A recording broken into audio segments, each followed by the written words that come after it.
Chapter 16, The Science of Space and Time. Monday morning found Red even more determined. She'd spend the weekend hunting for every scrap of information she could find on Bramble Bay, which wasn't much. All she came up with was a brief, dry description of the town, coordinates, population, indexed in a ledger of the Queen of Hearts domain. Her mother's castle library was less of a library and more of a place to shelve all the scrapbooks she'd made of her accomplishments. Red ignored the empty pedestal in the center of the room as she passed, ready and waiting for her very own Royal Achievement scrapbook. But the searching wasn't wasted. In the back of the library there was an old shelf crammed full of records, maps, charts, and old books that were left over from before the Queen's reign. Red wanted to learn about Bramble Bay, but she also needed a way out of the capital and to the outskirts of Wonderland. More specifically, she needed a good map of Tulgey Wood. Much like the hedge maze, it protected the capital from unwanted visitors. But unlike the hedges, it did an equally good job of preventing Wonderlandians near the capital from getting too far into the outer regions. In one afternoon alone, Red found 5 different versions of maps that depicted the confusing forest. All the paths tangled in different directions, and Red had thought each of them were wrong until she noticed the one of the squiggly lines was not a road, but a stream. There, she whispered to herself, tracing the mark with her finger. On each map it stayed the same. As she looked closer, other similarities began to reveal themselves. After a great deal of study, she discovered that each map was a different version of the wood's patterns, every one a possible way it might rearrange itself in order to stump them. It took some doing and many different colored markers to create a map that color-coded all 5 possible paths at once. But soon enough, Red knew the sinister wood like the back of her hand. Navigating it in real life, however, would be a different story. "I've made good progress on Tulgey," Red whispered to Chester as they walked into Maddox's class Monday morning. "Any news on a car?" "Not yet," Chester pursed his lips, "but my cousin said she would ask some of her clients this week, so we'll just have to see. It's a tall order." Good morning, Maddox said loudly. He didn't give any indication that he knew what had happened over the weekend, or that anything had changed at all. The kids at school today had gone back to their usual obedient selves, staring through Red as though she wasn't there. If Red didn't know better, she would have thought she dreamed the events of Friday night altogether. "I hope you all had a lovely and uneventful weekend," Maddox went on. "But today we continue our very brief exploration into quantum physics. So it's time to stretch our brains again." He thought for a moment, staring at the class with bright, wicked eyes and placing a finger on his chin. Then he said, "Mr. Chester, where are you?" Chester blinked. He was sitting no more than 5 feet from Maddox. I'm right here." "Yes, I see that. But where are you, relative to everything else?" "Oh," Chester nodded.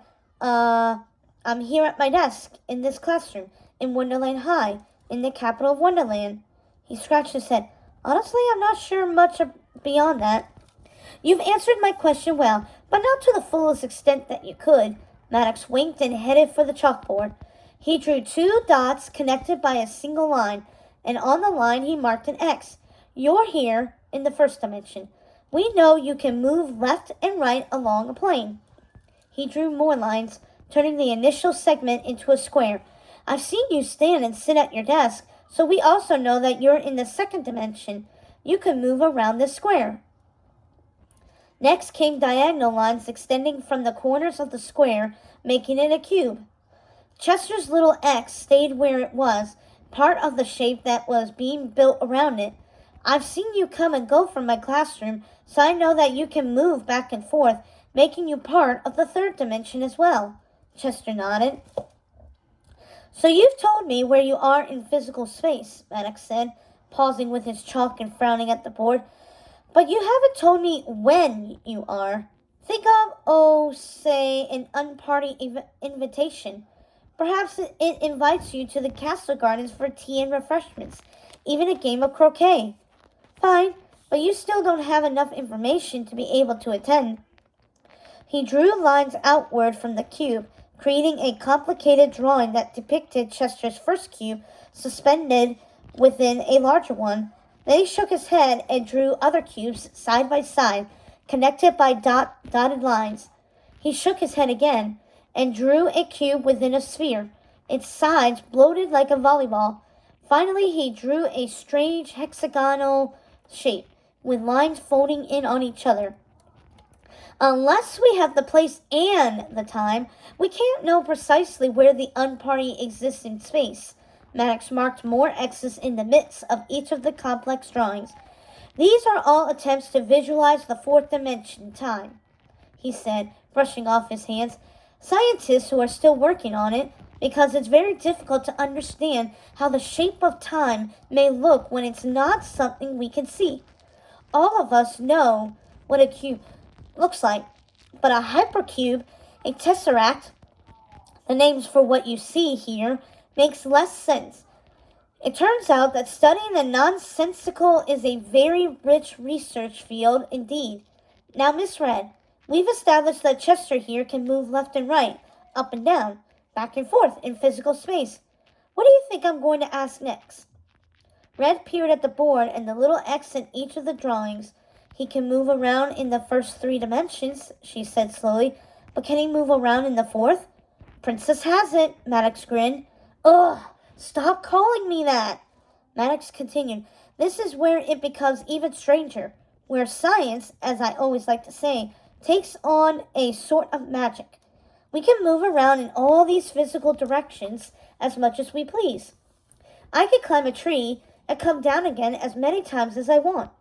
If I start my walk to school and forget my lunch, I could turn around and go back from where I came to get it.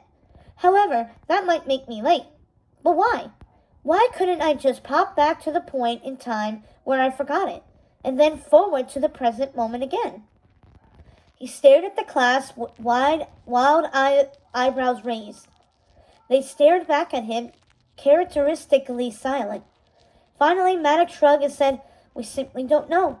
Perhaps other creatures have the ability to travel the fourth dimension, but us humans, for now, at least, are stuck plodding forward. Red rolled her eyes. Stuck sounded about right. If she could only make it through the dreadful royal training, then she could consult her maps of Dolgy Wood again. Things had to change at some point, right?